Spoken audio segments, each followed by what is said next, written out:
Hello, everyone. Hello, this is Kat from Cosmic Metamorphosis. Thank you so much for tuning into my channel today. And hopefully, all of my family, all of you out there, are doing well. Like I said, I know things are changing every day. I don't know how many of you have noticed. I had a deja vu the other day at work. And I know a while ago, if you follow me and I'm doing Alex Collier's information, he did talk a while ago about him not having any more deja vus. Because we're on this one timeline apparently. So, but I had one at work the other day and it was different than what your normal deja vus are. To me, it was happening and I just thought it just felt like it was really old. I knew I had been there, but it was different. Usually when you have them, you have a certain feeling it was more recent. I don't know. The ones I've been having lately have been feeling like I had them a long time ago. So I don't know else to explain that. So I don't know if any of you have felt the same way. I know my daughter said hers kind of felt the same way too. So I thought I would just throw that out there. If you hear noise, it's my cat. It's Bandit. You want to say hi, Bandit? Here, look. This is Bandit. He's my big boy. He's my diabetic cat that I have to give shots twice a day. Huh, buddy? Yeah. I don't know if you want to go up there. Go down in your catnip. Or you can go out. Okay.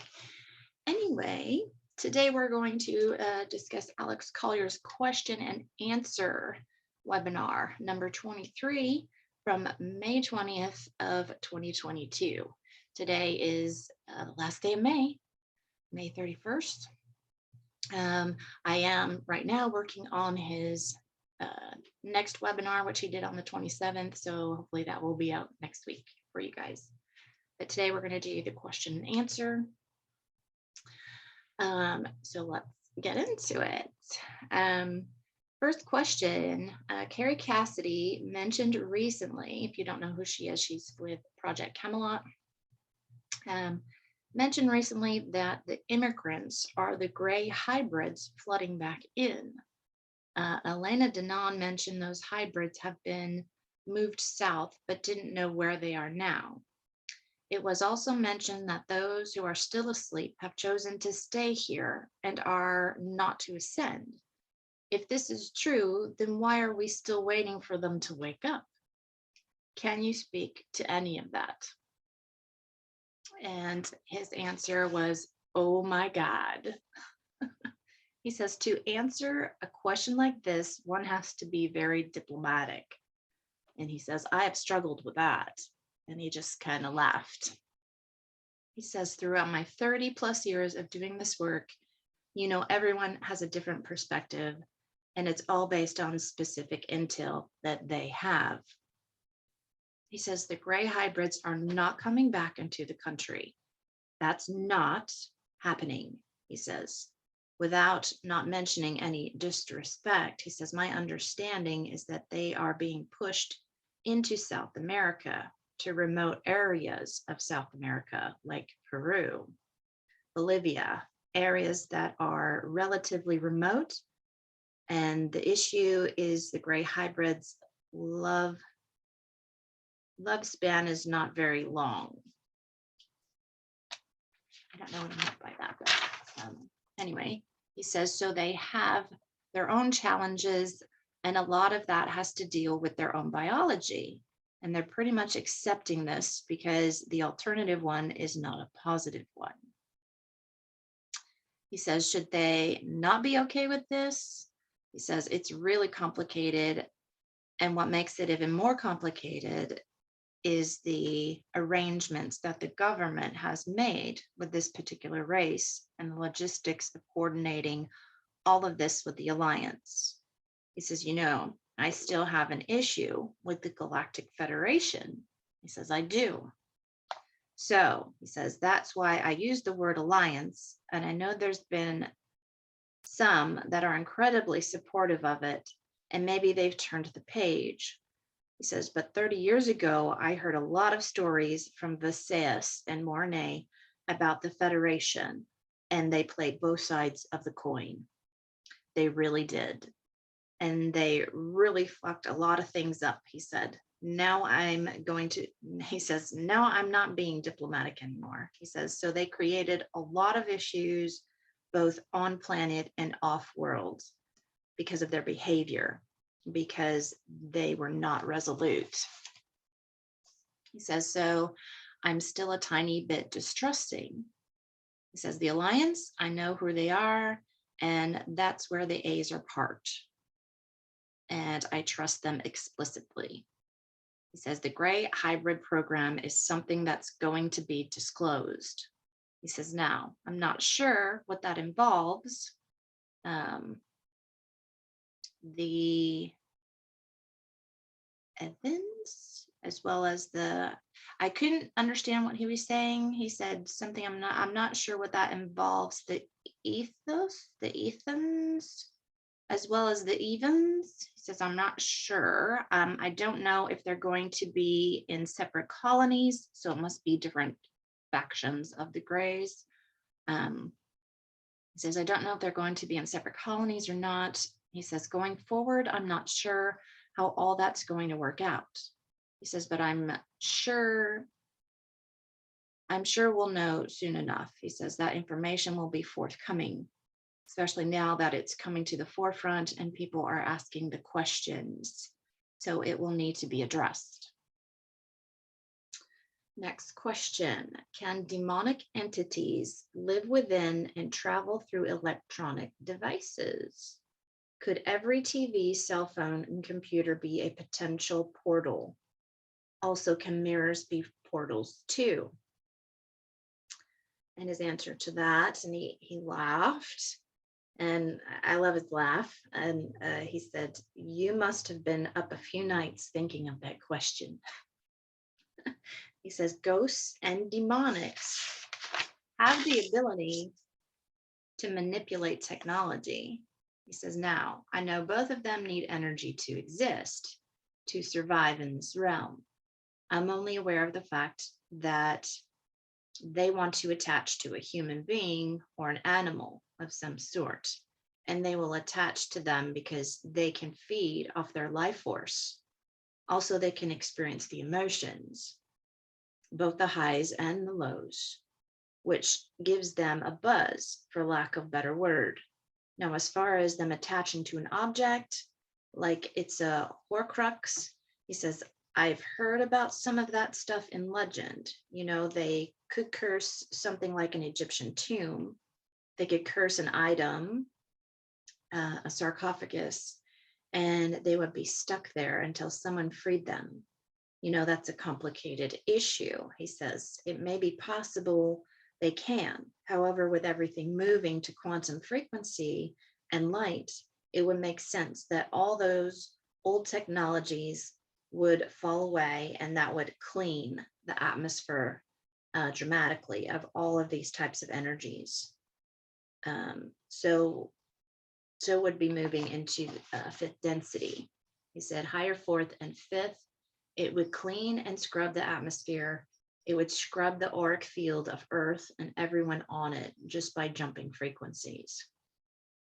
He says, in the event they can, it would be short-lived. He says, in the event they can't, they still have to attach to a human being. And we've talked about that in the past webinars.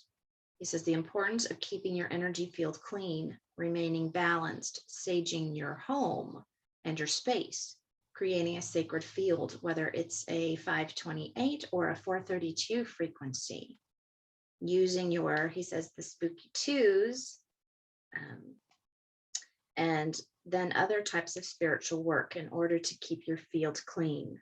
your home field, your residence. He says in your car, keeping it clean. You know, a lot of cars, he says, have electrical issues. And I can tell you for a fact that a lot of it has to do with ghosts screwing with cars because they can. Because they screw with electrical computers and boards in a car. They do it just to get people's attention. It's really interesting. He says there's not enough information about that out there. He says for everyone regarding that particular field. There really isn't. But if you watch a lot of ghost shows, which I used to many, many years ago, I used to watch a lot of those ghost shows, and you definitely see a lot. And they definitely mess with your animals for sure, because I had a past video where I talked about living in my grandmother's home, and we always thought it was her Alzheimer's when she would talk about people in her house. And when me and my husband moved in, we had lots of strange things happen. Yeah, a lot of it was when I was by myself in the middle of the night. I had a cat that got really, really sick on Halloween night, and about 4 or 5 days later, his liver shut down. I had to put him to sleep. I had another cat that started getting sick, and luckily, like, she was given medication and we caught it in time. We had a husky at the time that had a boo-boo, ran right into the back window, and I swear it was open. So they will mess with your animals as well. If your animals start getting sick, it's not a good energy. So ours was progressing to getting worse, and I'm glad we actually got out when we did. But yes, they can screw with you for sure. Next question. Elena mentioned to be careful about allowing the Greys back in. How would the Greys go about to get our consent to get back in? Could you elaborate? And his answer to that was, no, I don't know. He says that conversation that Elena had, or the context of the information that was given, he says, I frankly don't see it happening. He says, you know, we know, he says, I just don't see it happening. He says, even if someone were tricked or manipulated into allowing them to attach, he says, they're out of here. He said, they're done. He said, the frequencies are jumping very quickly now, and their time here is over. He says it literally is over. So it could be maybe weeks, months. He says the disincarnate Greys would no longer be here. So even those that work with the government and Black projects or working with the space agencies, he says those relationships are being terminated. He says they're ending because humanity is moving in a completely different direction, one of self-responsibility and self-empowerment, and there is no place for the Greys in that type of a model. He says they don't operate in a model like that. He says they're leaving. So again, I don't know that context in which Elena had that conversation. He says, so I can't specifically comment on it, but I wouldn't worry about the Greys. Frankly, he says, I absolutely wouldn't be worried about them. Bottom line is, folks, he says, I've told you this for years and years ago, decades ago. He says, the goal is to get rid of the regressives and the malevolence, and boots on the ground would leave, but stay. I think he meant malevolence, not benevolence. Or I guess the good ones at some point will leave. The boots on the ground will leave us, and we will be just humanity. He says, but stay above us and see how we act. So they will be in the skies in their ships, and they will see how we act with each other when we're not being manipulated. He says that's the goal. That's always been the goal, and that's exactly what they're going to do. They're going to watch us for a period of time when we're not being manipulated to see how we act with each other. He says to see if we calm down. If we allow our hearts to beat again, and if we move back into that spirit of brotherhood and wanting to create and build a civilization together, he says these are really important milestones for any evolving race that's been manipulated to move back into, to remember the path of the heart, because it's important for any spiritual being that's evolving to clearly understand their own journey. Each one of us really has to understand and be clear about what our journey's all about here. And for many of us that have come back in time to right a terrible wrong, we're going to understand our journey very, very well. It's going to be very, very clear for us. As soon as that third strand of DNA turns on, there will be others behind us. Their path will take a little bit more time, but for those of us that have come back in time, that third strand is imminent. He says, and that's the light bulb that goes on in everybody. And you'll not only understand your past lives, you'll understand the reason why you came back. You'll understand what your participation was the first time and maybe why it went south and didn't go well. But you'll be perfectly clear about why you're here now and what your specific reasons and goals are to be here now are all about. It's going to be okay. And I'll say that again. It's going to be okay. Okay. It says it's really going to be okay. It says, I know there's a lot of fear being drummed up, and we're looking at all these horrible, horrible things that they're talking about. He says, remember, 99% of those things never happened. He says, but change is going to occur. It's easier to see and understand the changes and how they're unfolding when you don't get caught up in the fear of the change by allowing yourself to get dragged into the drama. He says, real or not, and most of it isn't, they try to generate fear so that they can control and manipulate you through any extent, and also to feed off you. He says, remember who we are dealing with. We are dealing with vampires. He said, whether it's extraterrestrial or human, he says at that level, they are vampires. And if you give them your energy and attention, they're going to suck your energy dry. If you do not emotionally react to these personages and you maintain your sovereignty, okay, he says emotionally and physically, there's nothing they can do to you, nothing at all. Stand in your power. That's what I say.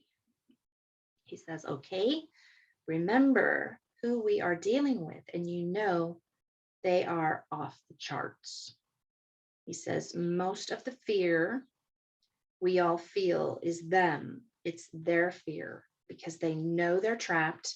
They're so trapped, and it's their fear. They are projecting out so others become fearful so that they can in return feed off your fear. But he says the bulk of the fear we see today is actually them. It's their shit, he said. It's not ours. But you would know that if you could detach from the insanity and the news cycles. He said, just the insanity of people trying to hold onto a system that was literally built to enslave themselves. And they're still clinging to it because their minds, their consciousness cannot perceive being free. That's what I said in my last video. It's that Hopi 12th hour prophecy. Like the river is just running so fast right now and we're just overwhelmed, and people are still going to cling to the edge for dear life because they don't want to give up what they've known their whole life, because they don't know how to live freely and be sovereign. And I know it's hard, but you just have to let go. You just have to let go and live in the moment. As Alex always says, live in the moment, be in the present, and just go with the flow. Jump in there, see who else is in there with you. Okay.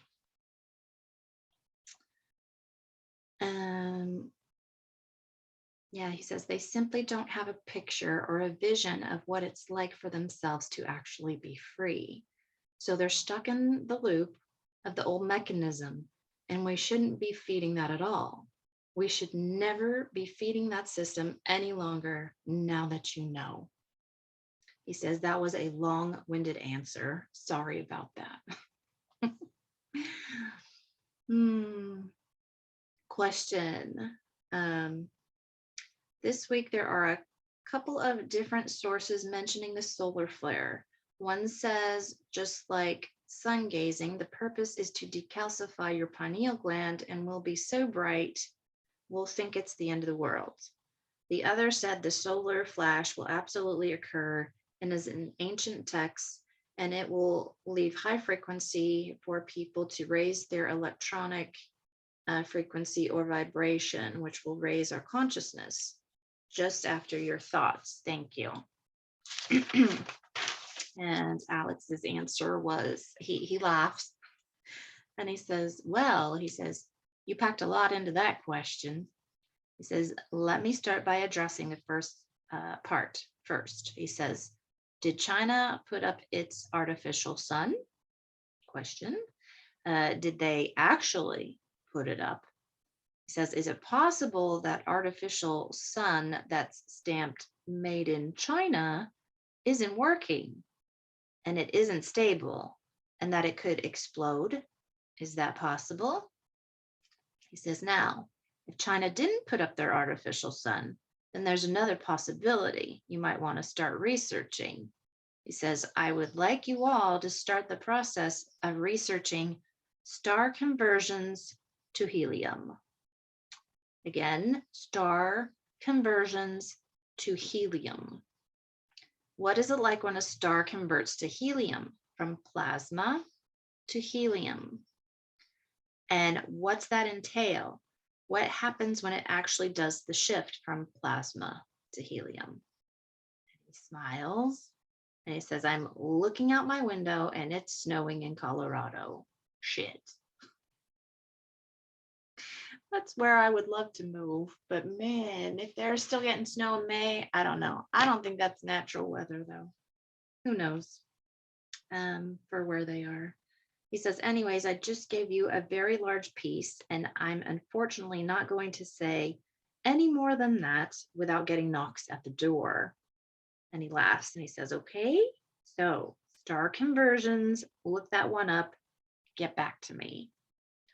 I looked it up and basically it was just saying that when that happens, it expands and it becomes bigger. Okay. And it actually goes like supernova. So I don't know if that's what he meant. Maybe that's where the flash will come from. So I don't know. We just don't know. Yeah, but China is supposed to have an artificial moon as well as an artificial sun. So it's interesting, huh? Next question. Unfortunately, many sleepers will insist in staying asleep no matter what. It says, as for the rest of us, we're on the G waiting for the O.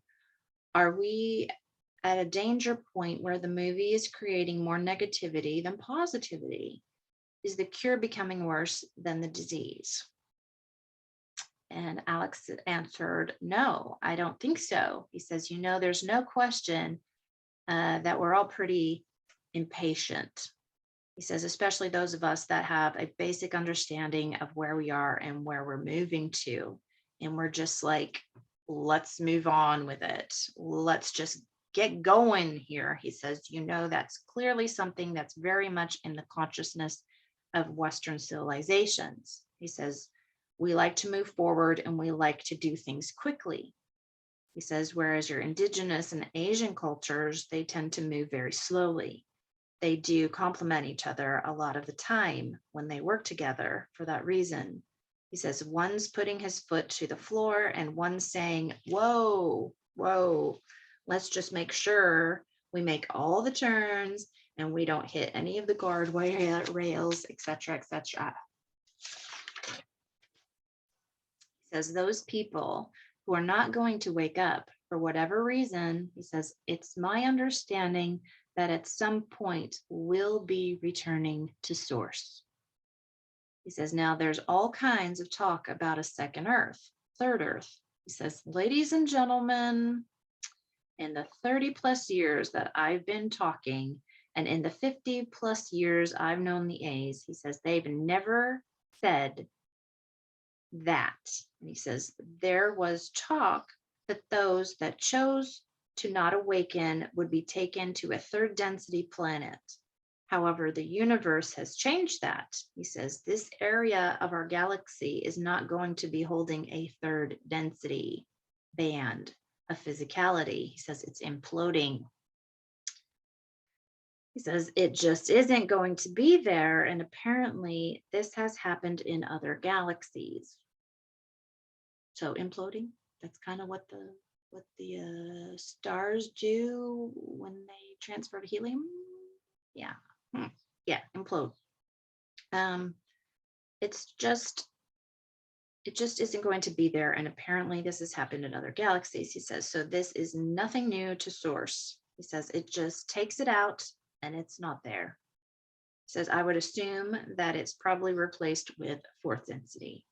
He says, so does it make sense to take people who are not consciously awake and self-aware and move them into fourth density? He says, no, it doesn't. He says, so if you could use the reincarnational cycle where they cross over and rebirth into a more advanced civilization, that way they are brought up to speed. That makes sense to me. It says, in a way that they can handle, as opposed to moving from one physicality to another almost instantaneously. Says, now we're going to have our own challenges with that because we've never done it. He says, we're all actually looking forward to it. Those of us who are consciously awake and aware of these probabilities. Yes, can't wait.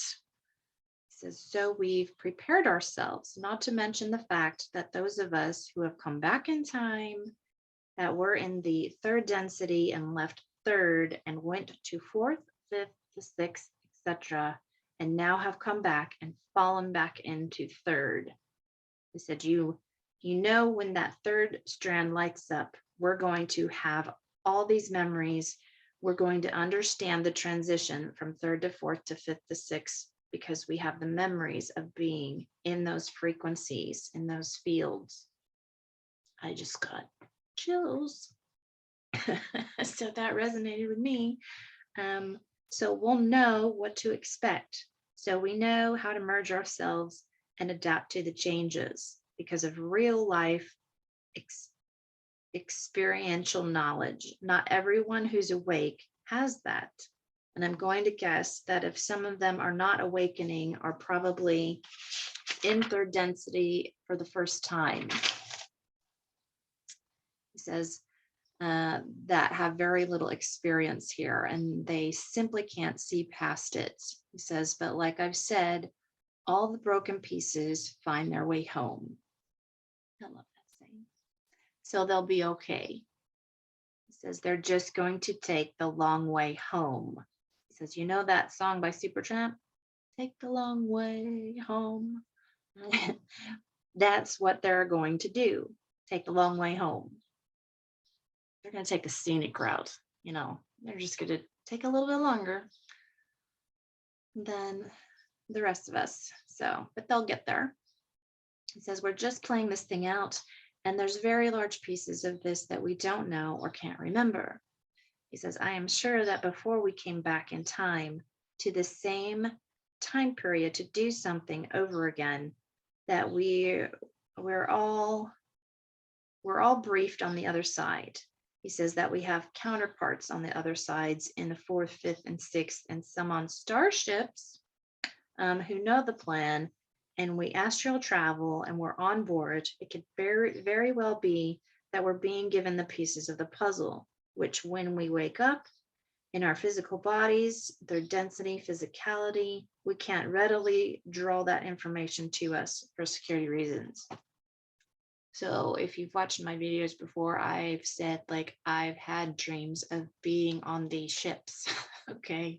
I've had dreams of being on these ships. I astral traveled there. I was in a classroom. I don't remember what I was being taught, but I remember taking a break.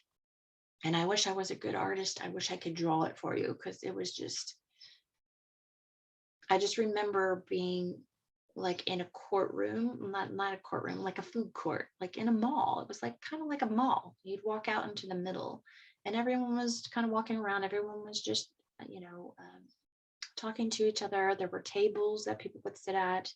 And I just remember big windows and it was dark outside, like a space. It was dark.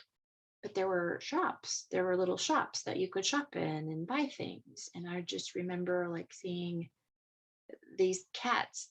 These cats were just round. They weren't like our domestic cats here. They were like round, just round balls of fur. And they were just walking throughout this food court. And so, yeah, I've had dreams of being on those ships. So a couple of years ago, when you talked about being on these ships and being in classrooms, my jaw just dropped and I was like, oh my God, like it's true. Like it's true.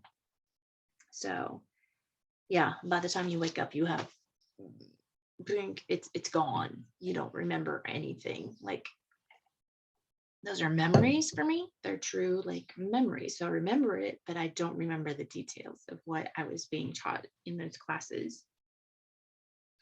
He says, makes sense, He says, we're dealing with terrestrial, non-terrestrial entities that are pretty messed up. He says they're really, really messed up.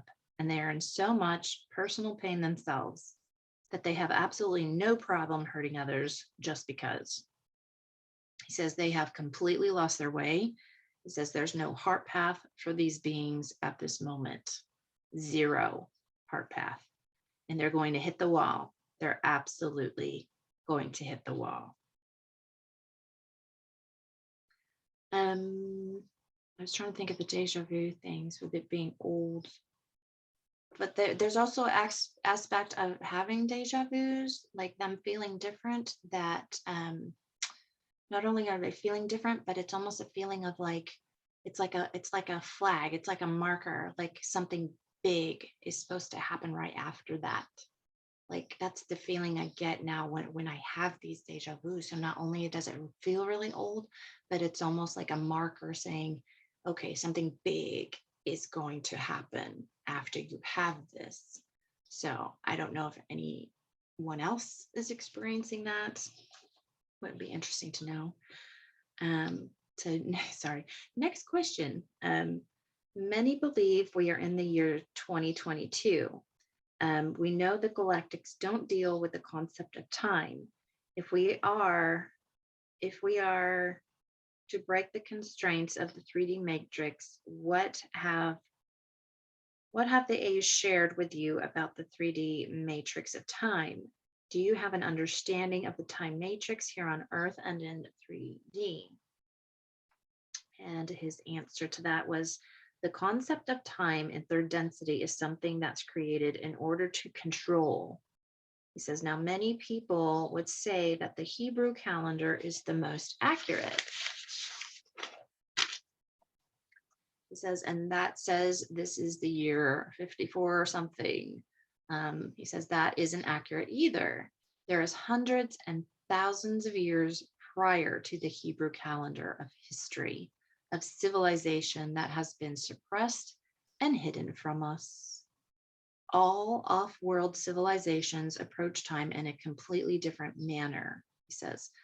But let's just take the physical body. He says, just do something really simple for the benefit of everyone. And I know we've talked about this. He says, but I'll see if I can go a little deeper with this. He says, we have ancestors on this planet who were us, who were Terrans, who lived hundreds and hundreds of years. He says a good 20 to 30% of them lived well over 500 years. And then there's 4 to 5 to 6% that lived into the 700-800 year range. Now, if you're taught that your body ages when every cell in your body renews, and let's say that's 7 to 12 years, that would be 1 year, okay? He says that would count as one age cycle, that's 7 to 12 years. He says, so if you were to take your age now and divide it by that, he says, you'd be a young whippersnapper still. We all would. Yeah, I'd only be like 7 years old. Wow. Really young, huh? He says, but by teaching us that every star, but by teaching us that every time our planet rotates around the star, that was one cycle. He says, now that cycle is very short. He says, so the message is that I'm aging quicker and quicker and quicker. Now, the moment you believe that, he says, you tell your body it's aging quicker and quicker and quicker. And what does the body do? He says, it responds to the commands of your mind. He says there are many, many people on this planet well over 100 years of age. He says we don't hear a lot about it, but there are, and they pay absolutely no attention to those belief systems regarding our aging process. They get up in the morning, they live a full day, they're grateful for the day, and when they lay down on their pillow, he says they think whatever power they believe to be in existence for a remarkable day and how full it was. And then the next morning when they wake up, they start again with appreciation and gratitude. And that's how they live their life. Gratitude. Be grateful for even the small things in your life. Okay. It says, with gratitude, and he says, is with gratitude, and you know that's something we're not ever taught in Western civilization ever. We're not taught that, or we haven't been. He says, New Age thought, some of it is, gosh, I cannot see. I just can't remember. I can't read my writing because I'm trying to do it so fast. Is talked and help. Okay, some of it is helpful now, but whatever the conditioning is, he says, whatever we're being told and we believe is what we construct for in our reality. Remember, Visayas said it didn't matter what you believed in as long as you knew why you believed in it. And you know that is an incredibly powerful truth, because most of us run around with all these belief systems that weren't ours. They belong to our parents or to our adult mentors, and it belonged to their mentors, their parents, etc. He says these belief systems have been handed down generation after generation, like our history, and there hasn't been a lot of truth to it at all. He says, at all. And many of us are putting the brakes on in many of these belief systems. And we're like, whoa, wait a minute, okay? He says, cancer is not stress, it's a parasite. Because we're told, yeah, you get cancer because you're so stressed out, you're going to get cancer. We're not told it's a parasite. And you know what? I think endometriosis in women is also a parasite. I really do, because doctors don't know where the hell it comes from. They don't know how it spreads. And even my daughter, like I was showing her something one day and she was like, Mom, that's like mold. It just looks like mold. Like I was showing her pictures online of endometriosis and what it looked like. She's like, that looks like mold. I was like, you know what? You are right. Like that's mold, and it literally spreads. It can spread throughout a woman's body. It's horrible. So yeah, we're not being told exactly what it is. I might have to do some ivermectin. for my endometriosis. Maybe that'll help. You never know. I think I will. Um, he says that's the belief system now. He says there may be a profound truth to that. He says what that means is that anyone prior to us taking that position and looking at this particular disease in a completely different way, through a completely different lens and approaching it from a more holistic, detoxing perspective, as opposed to chemicals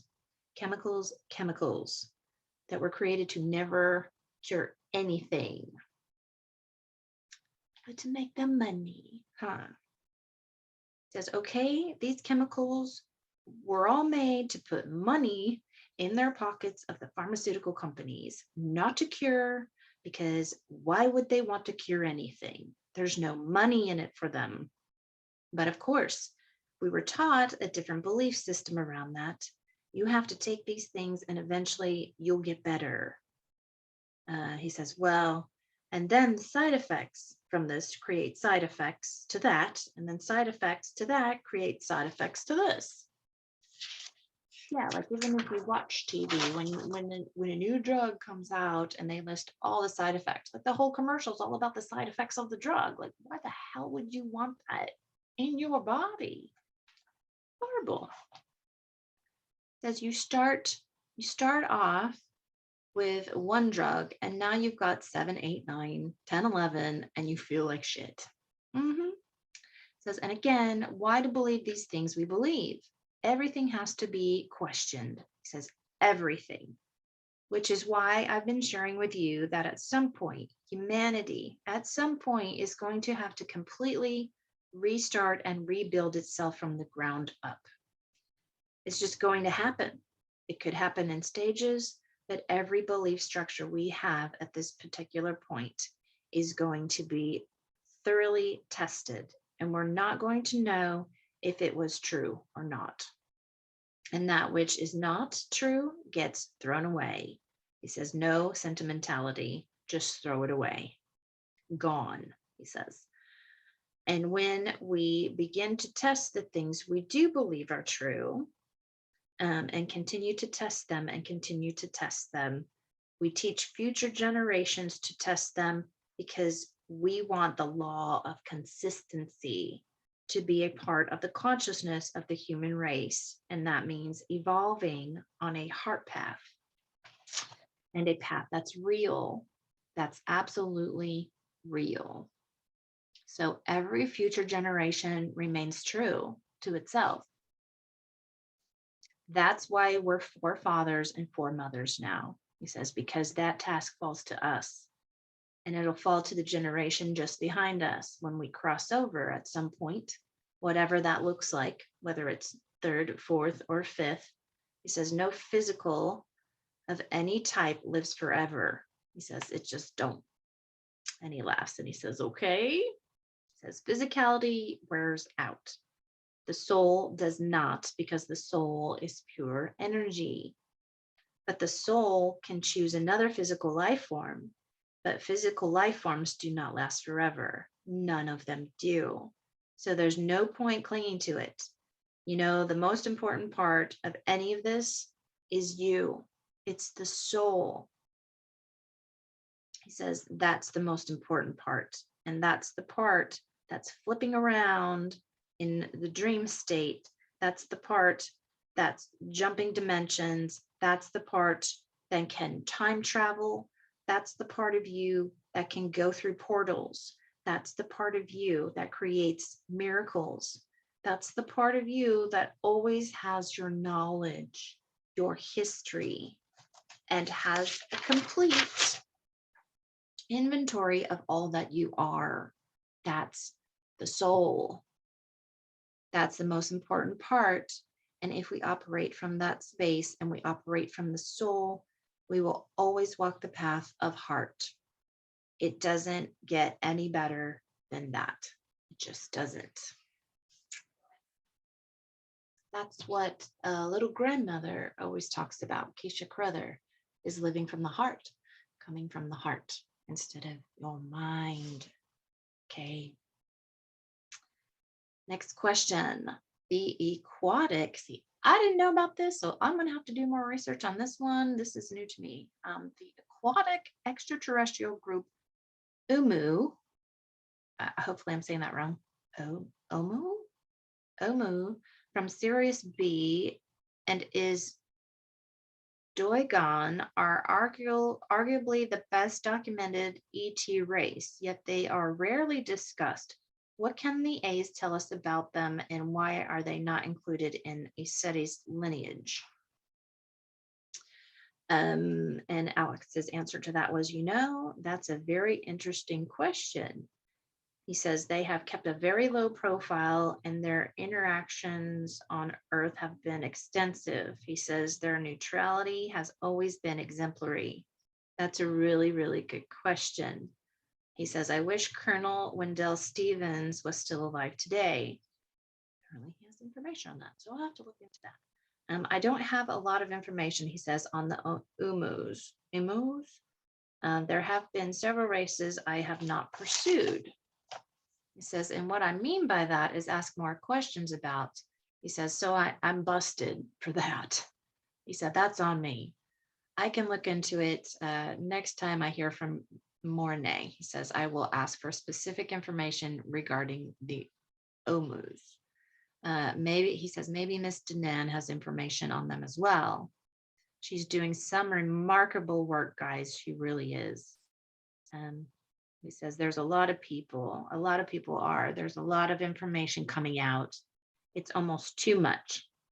He says when it's an avalanche and you're ducking for cover and then you have to backtrack as opposed to being able to take it and process it as it's coming to you and then acclimate it to you.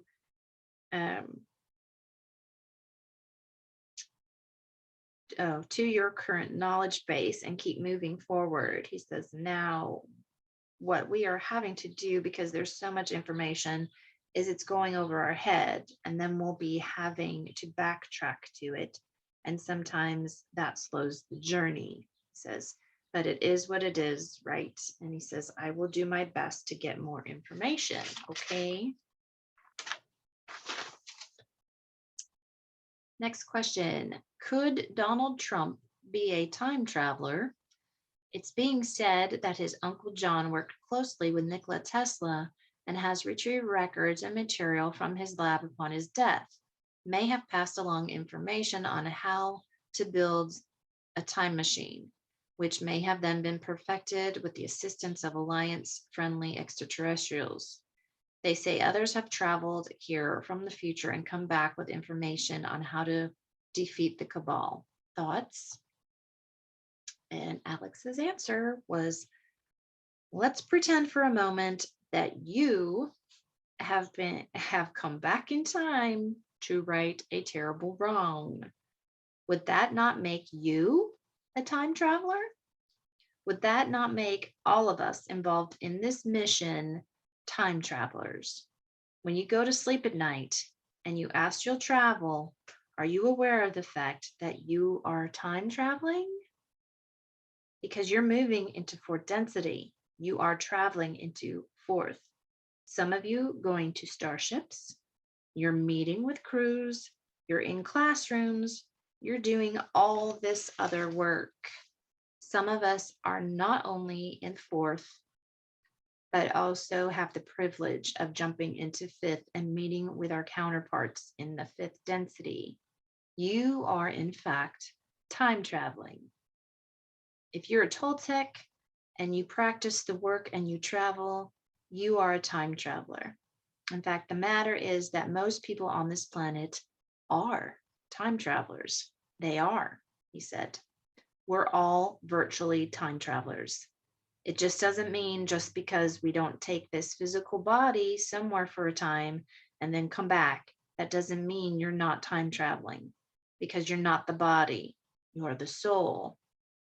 He says the soul has no limitations on it when it comes to time. He said zero restrictions. He says Elena Denen's a time traveler. Tony Rodriguez was a time traveler. Michael Jacobs, a time traveler. Anyone having contact is a time traveler. So not to take anything away from the real president of the United States, he said, so he's a time traveler. So what? He said, so are you. So are you. And we all came back with information on taking out the cabal. We would not have come back in time to do this without a better plan and to remove the regressives or non-terrestrials, okay? It says none of us would have done this without a better plan. Let's keep it simple, guys. Keep it simple. In our consciousness, time travelers like this, woo, we think it's so mystical and woo, he says, he says it's like this big thing. He says reality is star nations have been doing this forever. Let's keep it in perspective. It is normal off this planet. It's absolutely normal, okay? And on this planet, you're all doing it when you astral travel. You are jumping into time and out of time. You've got to keep stuff grounded. Got to keep stuff grounded. So, next question. So you're all special. We're all special. We are here for a reason, okay? Your energy, your soul is here for a reason. Next question. Between 1860 and 1920, there were a great deal of fires and floods that destroyed ancient architecture throughout the world. Was this an attempt to erase sacred history and technology that included Tartarian, antediluvian, and Atlantean remains? And if so, why? His answer to that was, if you were going to enslave a population, and you're on point with that, okay? He says, we're going to put you on point, and your mission is to enslave a population. The less they know about themselves, the less they know about their past, the less they know about where they've come from, the more easily it is to control and manipulate this population, because anything that you teach them, they will be getting for the first time. What you do is kill off the generations that have this knowledge, and the younger generation begins a process of re-educating in a completely different way, completely different thought patterns, with completely different history. In fact, you can reteach these civilizations to speak a different language because there's no one left around to show them the old ways. This has been done everywhere, in every galaxy, he says, to some degree or more. Wherever there's contrast, this has been done. I think that is exactly what has happened, and I believe that this destruction goes back to roughly 1000 AD. He says that's when it became extremely paramount in re-educating humanity. He says, now, I don't want to upset anybody by saying this, but I'm just going to. He says the religions were on point to destroy the old world and the past so that the re-educating of humanity into stupid could commence. He says that was the only way they were going to remain in power, was to make us stupid and dumb us down. He says it was the only way they were going to remain in power, and there were a lot of hiccups along the way. He says there were a couple of times where that we were close to losing control of humanity, but they always had this ancient technology tucked away and hidden in places. He says, for example, he says, I know Elena's talked about this. I know Michael Sala's talked about this, and he's going to be readdressing this as well. Those who've been to Antarctica, those who talk about Antarctica, those who talk about the arcs. I know like Brad Olson talks a lot. He made a trip to Antarctica, so he does talk about his trip there. He says, there are places, and I'm just going to stick with Earth now. He says, but depositories of technology that exist. There is technology there that goes back over 1 million years. He says there are huge, deep underground caverns in both the Philippines and Indonesia where technology, at least one piece of every technology that's been built over the last 100,000 years, at least one of these is taken to these underground depository caverns and is stored there. And we're talking flying machines, flying carpets, spaceships, laser technology, healing technology. At least one of everything is being stored in these underground caverns. It says, I know this for a fact. It says, so the dark side is scared shitless of us finding out about all of this. They really are, and they have every reason to be.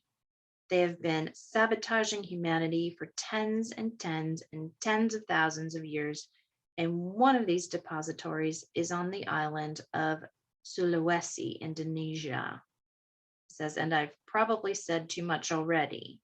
It's all going to come out. He says, I can't hide it much longer. I'm sure the white hats and the Space Force know where it is. He said, look up General Sukarno.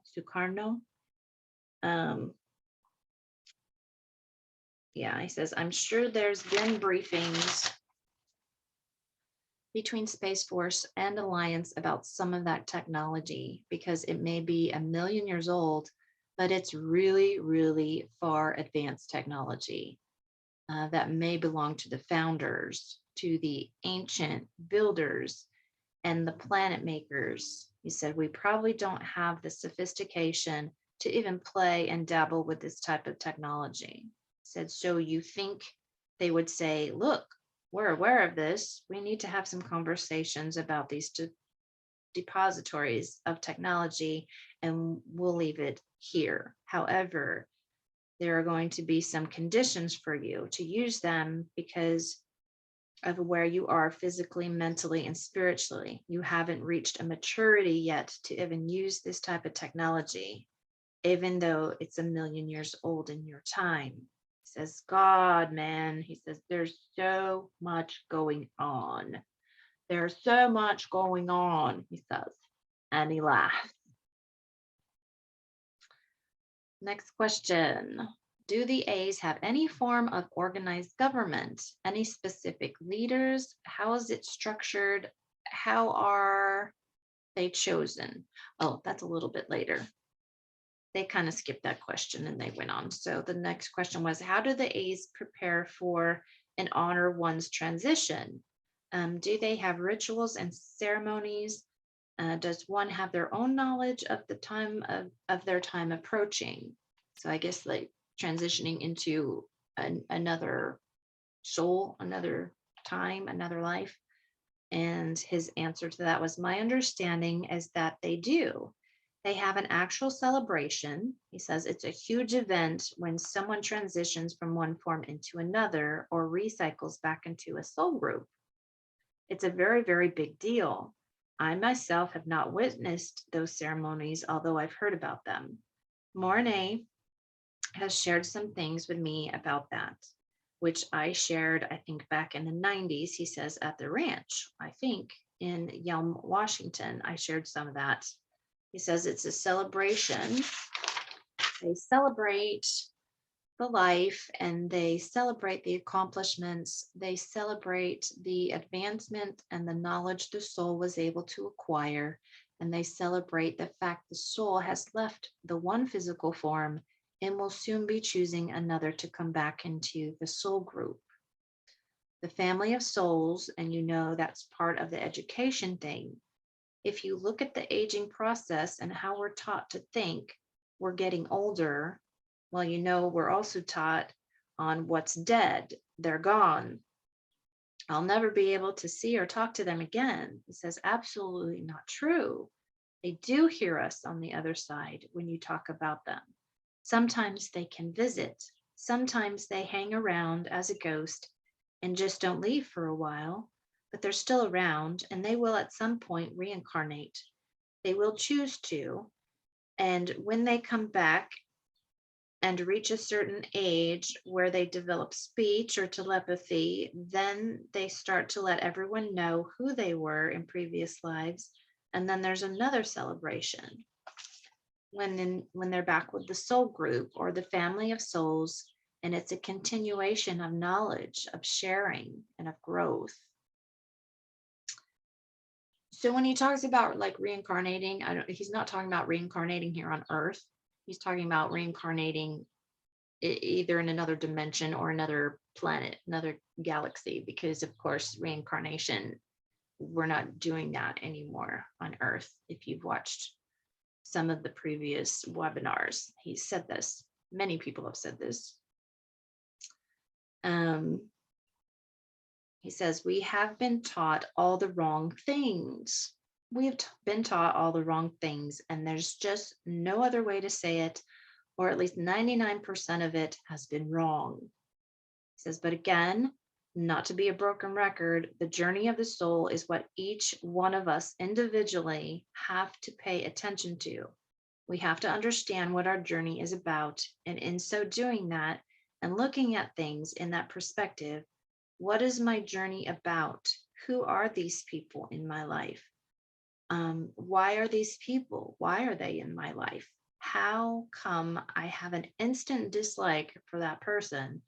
And that person I've known 3 minutes and she's like my best friend.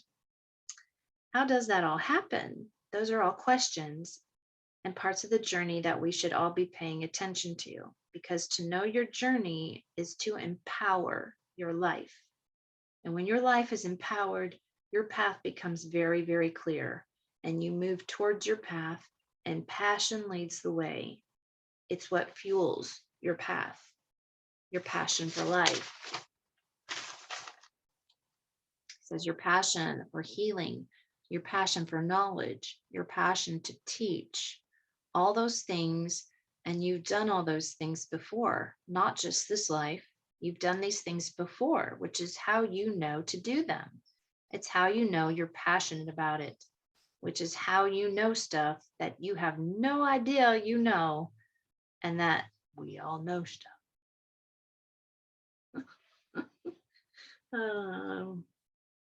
Next question. Says, New Mexico was recently attacked by fire. My hometown and place where I grew up was pretty devastated and is still burning. It was started by a U.S. service employee. I think they meant Forest Service employee doing a controlled burn within 25 miles with 25-mile-an-hour winds. Does that make sense to you? No, it doesn't. They wouldn't do that. I know some of the oldest DUMBs, deep underground military bases, are in New Mexico, and I know it's a long shot, but do you know anything about why they might have burned this whole area? Pictures that have captured faces in the billowing smoke, one being a skull. Alex's answer to that was, does it honestly make logical sense that the U.S. Forest Service or any Forest Service in 25-mile-an-hour winds would do a controlled burn? No, it does not. There are a lot of reasons to do something that's stupid. He says, but for them to do something like this and risk it means that they had a very, very good reason to do it, and they needed a fall guy no matter what happened. It's very likely there were things living in that part of the forest that needed to be dealt with, that needed to be removed, or they were forcing it to relocate to some other area so that it could be captured, or they could be captured. I found this fascinating. So he says, you start a fire, they have two choices. They go underground, or they leave the area. And like you said in your question, some of the oldest DUMBs are in New Mexico, but you wouldn't force them underground, especially when you're trying to clean up underground. It could very well be they're cleaning up underground and they force them, whatever whatever this was to the surface. That's what I think. And then they had to move them in a direction where they could be captured. That they were holding up in that area of New Mexico was far too dangerous for teams to go in and try to flush them out or to corral them to be removed. It says, if I had to venture a guess, it would probably be a non-terrestrial group of beings, because a lot of New Mexico has been subject to that because of early arrangements made by our governments, who clearly weren't thinking things out when they made some of these deals with the Greys and the Reptilians, the Orion group. And of course, some of these groups have been here a lot longer than we realize. He says, I would be curious to know if there were any UFO sightings or portal openings at the time of the fire, in and around the fire area, because it may be very well be that if they were flushed to the surface, the fire was lit to get them to move in a specific direction, where there were ships there to pick them up and or portals for them to go through, so that they would be removed from the equation completely.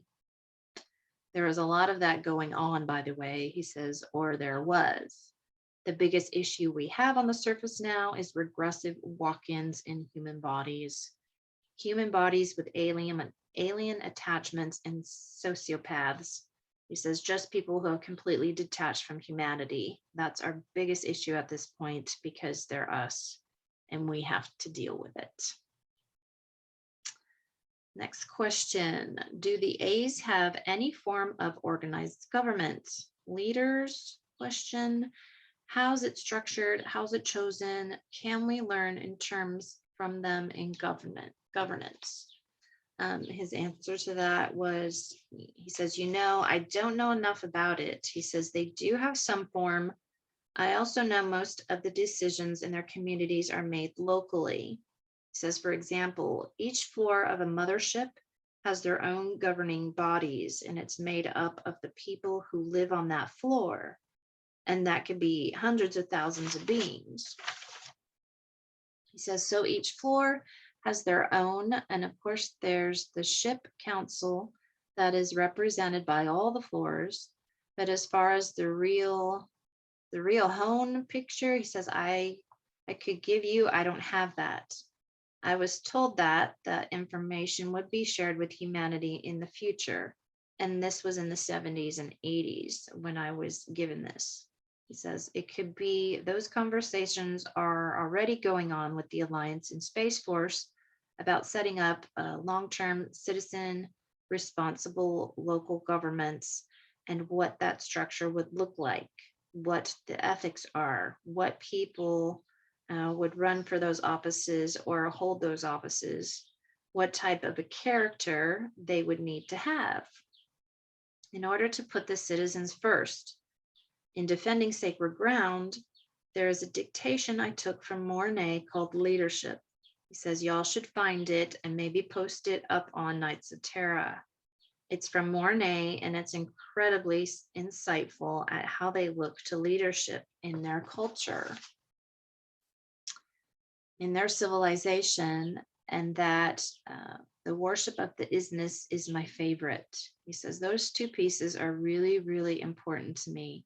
They always have been, because it's a projection of who they are, and it's a projection of what we all could possibly be or become.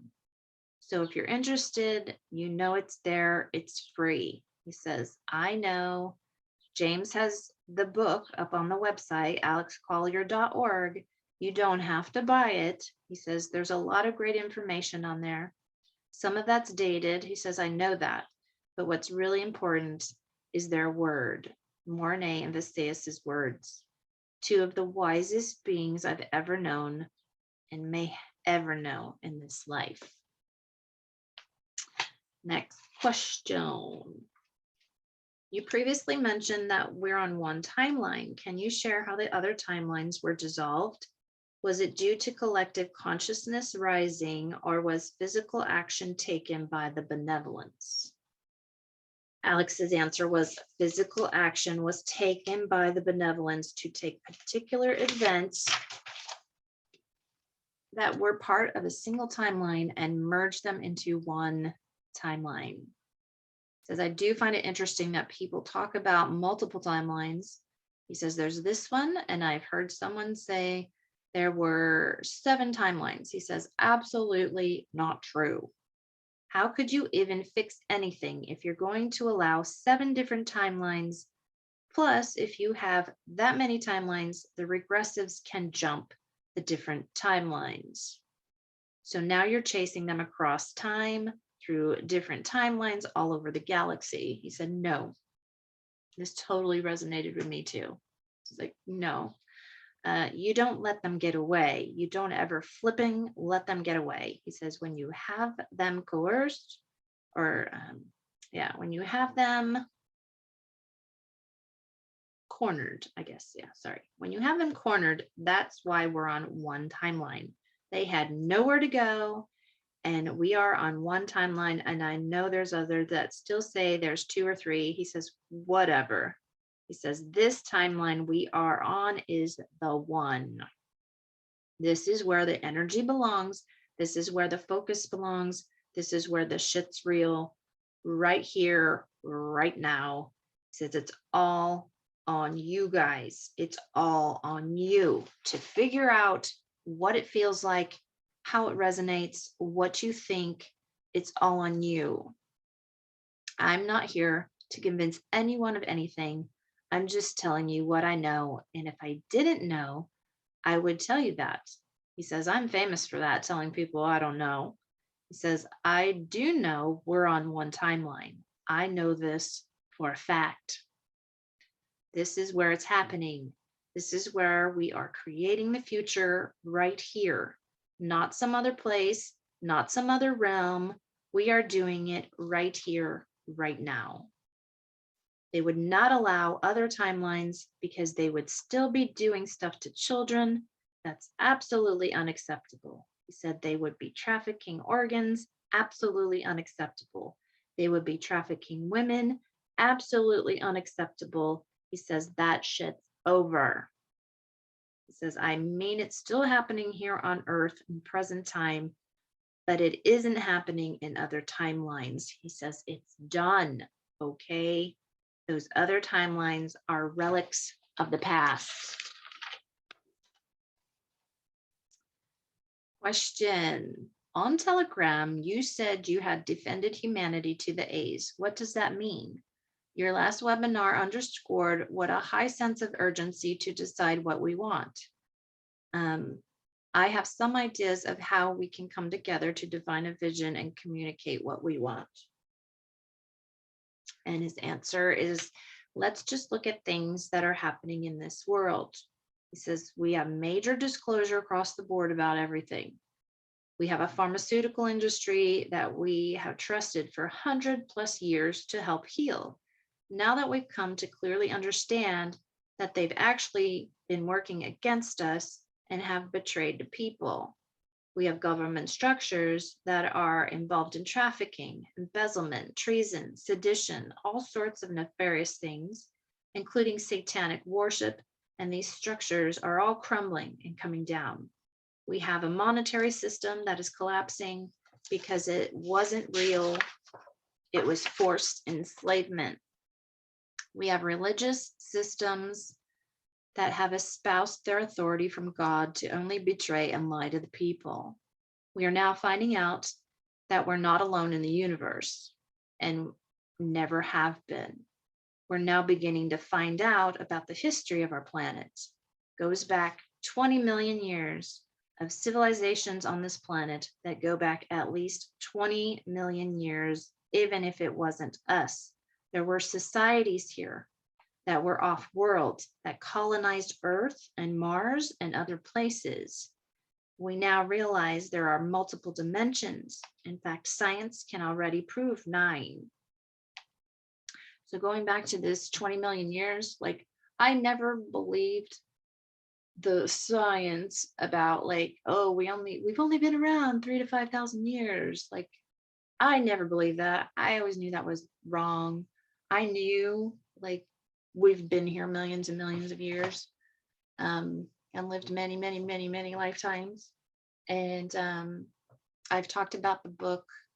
I forget who the author was, but he was Asian, an Asian guy, Korean, I think. It's called The Gaia Project, 2012. Fabulous book.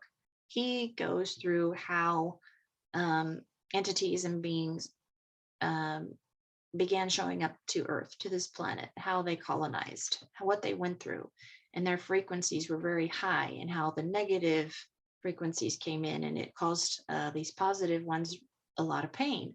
Like, everything in that book like really resonated with me. Most of it. I can't think of anything that didn't at this time. But if you want a good reading, yeah, get that. The Gaia Project 2012. Great book. There's a lot of information in there. He says, so they know there's 12 dimensions. He says some people are even postulating that there's 12. There's a 12th. He says there is. So people are paying attention. He says it's all good news. We understand free energy is true. He says it's real. It exists. He says it's natural. All these things are coming down, and as they collapse, what's going to replace it? Again, I get back to the vacuum. Says what's going to replace all of this structure as it collapses, which it must. What's going to replace all those structures? Do we give our power away and say, please save us? He says, please save us. We'll do anything you say. You just fix this for us because we don't want to take responsibility for it. Is that what we're going to do? Oh, hell no. We are going to do that. Are we going to do that shit again? He says, are we going to play that game one more time? No, most of us are not. He says, by knowing what you want, you begin to build and create it and bring it to you. And the more of us that are there in that place, we will realize that we have a similar vision. And as it comes into view, as we manifest it into the physical realm of third, fourth, and then fifth density, because we're the creators of it. We're the ones who called it forth. It's ours. It doesn't belong to anyone else. It's ours. And therefore, we will naturally fill the void and the vacuum, and the power will be with the people for the first time in tens of thousands of years. Hence my urgency. You don't wait until the shit completely collapses and everything's gone, and we say, well, what are we going to do now? No, no, no, no. He says we have to be proactive. We have to start building what we want on the ruins of what's collapsing. He says that's how it works. That's how civilizations survive, okay? We don't let it all collapse and say, look up to the sky and say to the mothership, can you save us? No, he says, wrong answer. That's totally the wrong answer, he says, and it's not what they want to do either. They don't want to babysit us. We're an unruly bunch still, and he laughs. He says, we're a very unruly bunch. But we're the bunch, he says, and we're the unruly ones. He says, you know, we know each other. So this has to be us. This has to be us to do this. You know, and we've been asking for this and praying for it, and here it comes, okay? Here it comes. I don't want Fortune 100 companies stepping in saying, we're going to do this for you. I don't want BlackRock to do it. I don't want Vanguard. I don't want Chase Manhattan Bank. He says, no banks. No banks. I totally agree with all that. No banks. We saw what they've done already. They could have fixed this shit anytime in the last 100 years. Instead, they stole everything they could get their hands on and they plowed us into the ground. No, no. They walk the plank. And he laughs and he says, it's time for them to walk the plank, okay? We are the captains now. We're the captains of our own ships. So we have to do this. We have to fill the void, that vacuum. And it just reminds me of a dream that I had. And I've read like a few other people under Yellow Rose for Texas on her Gab page at one point. Like there was someone else who had like the same similar dream. So I was like, okay, there's got to be something to it. But in my dream, I was outside and the sky, like a huge hole opened up in the sky, and it was like a vacuum. It was like a straw, like things were being sucked up through it. So when he talks about this vacuum, I was like, oh my gosh, that's like my dream. That just reminds me of my dream. So things were being sucked up through the sky, and I was just sitting under this big tree, and I wasn't worried at all. I was peaceful. I was just sitting there going, oh, everything's going to be fine. Everything's going to be okay. Like that's all I remember in my dream. I just wasn't afraid of it at all. So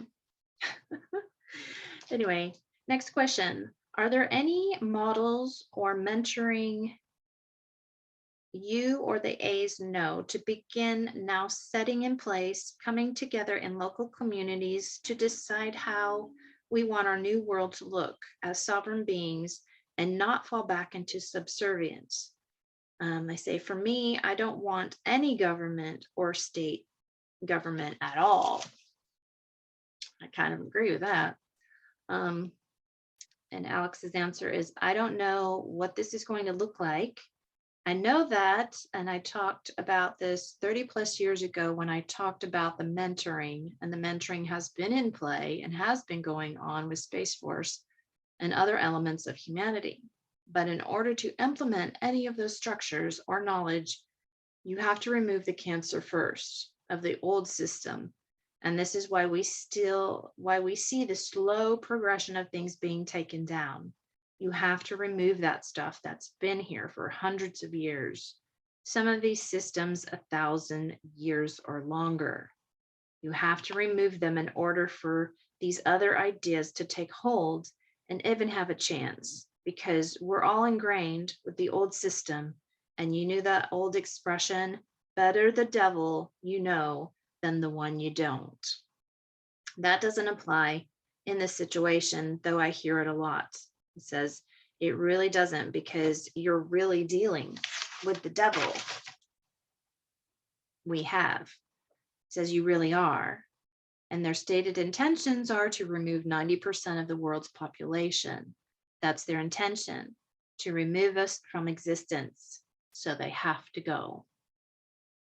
And as that begins, it could be that when the shit hits the fan, that very shortly after all the tumultuous changes and shifts and arrests and everything else that's going to go with that, we will begin to see new systems roll out, like the quantum financial system, the new monetary system, the healing technology, light, color, light, sound, healing, holographic healing technologies. He says all those things will begin to roll out shortly after the shit hits the fan, which is the storm.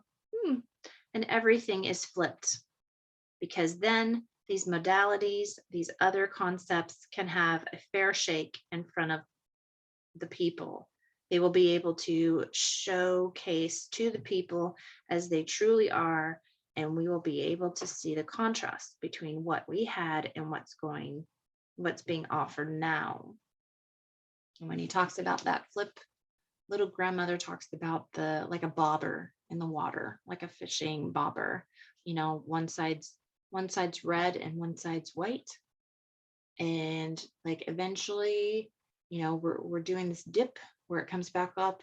We're going down, we dip back up, and eventually it's just going to flip. So that just kind of reminded me when he said that of her talking about that bobber. Says, and the fact of what's being offered now is solely in the possession and control of the people themselves. Where this old system, they want to get rid of 90% of us or more. He says that's got to go. You know, I don't know if there's an ideal way to do anything anymore. I really don't know if there's an ideal way to do anything. But this is what we have to work with. And the more that we step up, the more that the people step up and the more that the people engage with the Alliance and Space Force, the more that the people step up and are absolutely crystal clear, stating on a local level, and then on a state level or a providence level, and then a national level in each of our individual countries. And we, the people, step up and say, look, we're done with this. We are absolutely done with this. You're fired. We have a better idea and we're going to do it. You're fired. It's over. It's completely over for them, he says, and they can only remain in power if we let them. I've always said, what happened to the old days when they would take these politicians and they would pull them out of the buildings and they would tar and feather them, or they'd take them out and hang them. So that was the people. The people were in control. If you don't like what they're doing, it's time for the people to take them physically out and take back our country. So that's what I say. He says they don't have enough guns to take everybody out. He says they simply don't. They wanted to use biological weapons. He says Russia's doing its part in the Ukraine to get rid of all that crap. He says other military white hat operations around the world are doing exactly the same thing because they want to protect their own families as well. Okay. And we're all going to go except the chosen ones. He says, you know, the bloodlines. Huh. And he laughs and he says, I talk too much. Next question. On a video stated an event, I couldn't understand the whole question because JP kind of mumbled through it. So it was something about a stated event of 3 days, which I'm thinking is 3 days of darkness, I don't know, or 3 days of lightness, I don't know.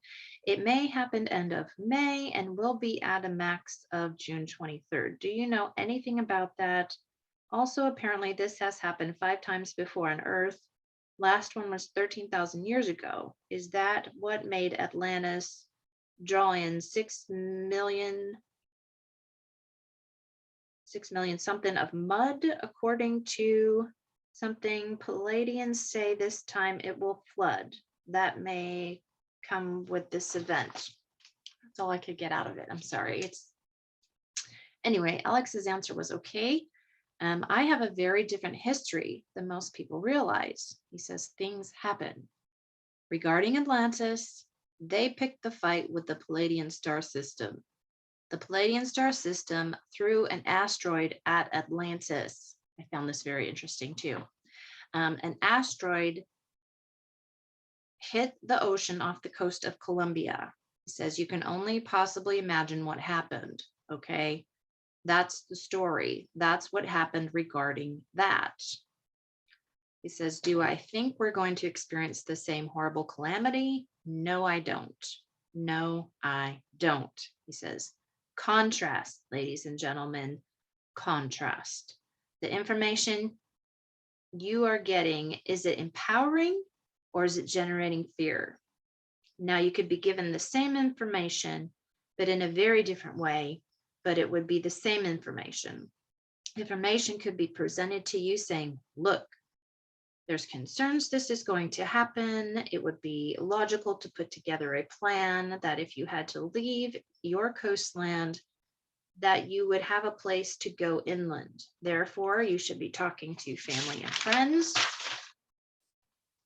just in case, or it's the end of the world. We're all going to die, yada, yada, yada, he says. It's contrast. If the information is not empowering you, then it's generating fear in you. And if it's generating fear in you, it is meant to manipulate you. If it's empowering you, it's meant to empower you, to give you tools, to have you strategize, to create a plan, to envision what you want. And I don't mean to yell. He says, I get accused for yelling. He says, you know, I'm here just like you guys. I've got 5 kids that I worry about every night. Okay. He says, you're damn right I'm invested in this. And yeah, I get hot about it, he said, because I give a shit. He says, I give a shit. And not enough are giving a shit. They still have their heads so far up their ass They need a flashlight. He says, and man, it's frustrating. And I know I'm not alone with this. And that's pretty much the end. He thanks everybody for their support. And again, like I said, if you get a chance on a Friday, I'm normally always at work in retail, so I can't do it. But if you get a chance on Friday afternoons, they always have the live webinars on brighteon.com with him. And I think it's $12 for the live, and you can post your questions and they pick the questions and he'll answer it. But give him some support, and JP and James who help him. So anyway, I hope some of that information you learned a little bit about. There were a couple of things I didn't know about that I learned about. So anyway, I love all of you guys. I will be transcribing the next webinar from him from the 27th. So hopefully I can get that out next week sometime. Yeah, hopefully all of you stay well, stay in the fight.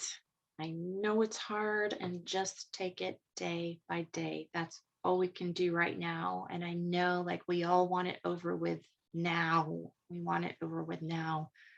But there's a part of me that just keeps saying there's a reason. There is a reason. And I almost feel like they're stalling. There's so much more, like there's many more big events supposedly that are supposed to happen. But I feel like we are in like a stall pattern.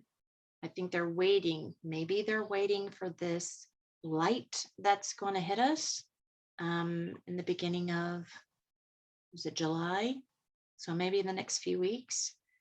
So you don't know. I don't know. I just have something telling me that they're kind of stalling right now. They're waiting for something to hit. Okay. So maybe we'll get to a certain point, and maybe we will just shift frequencies, and things, the lower ones will just disappear, and maybe those of us that are meant to move into the higher frequencies will just appear in that frequency. So I don't know. I'm just getting a pull to that. I don't know if any of you are feeling that as well. I just feel like there's a huge reason that they are stalling for this.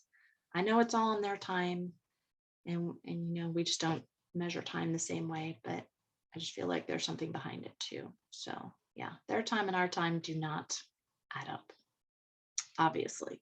So anyway, I love all of you so much. Thank you, my soul family. If you like this, share this, subscribe.